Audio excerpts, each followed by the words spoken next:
સુરતમાં ફરી હની ટ્રેપની ઘટના સામે આવી। અહીં જકાત નાકામાં આવેલા મકાનમાં બોલાવીને વેપારીને હની ટ્રેપમાં ફસાવાયો।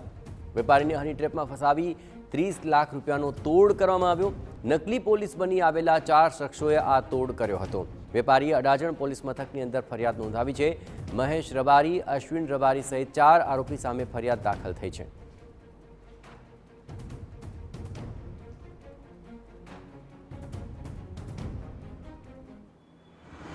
આ કામના જે આરોપીઓ છે એ લોકોએ અગાઉ પ્લાન કર્યું એ મુજબ પાલનપુર જકાત નાકા બાજુ રૂમ પણ ભાડે રાખેલું હતું અને આ કામને જે ભોગ બનનાર છે એને વિશ્વાસમાં લઈ અને એને ત્યાં રૂમમાં લઈ ગયા અને રૂમ અંદરથી પેલા જે બેન હતા એને બંધ કરી દીધું અને પછી અચાનક 2-3 જણા અંદર જતા રહ્યા ખાનગી કપડાં। હવે અડાજણ પોલીસ સ્ટેશનમાંથી પોલીસવાળા છીએ અને અમે તમે આવા ધંધા કરો છો, તમે છોકરીને આવી રીતના કરો એમ કરી અને એના સાથે જ આ કરીએ તો તમને જેલમાં જવું પડશે, આમ કરશે, એને મારવાની બી એમને કોશિશ કરી।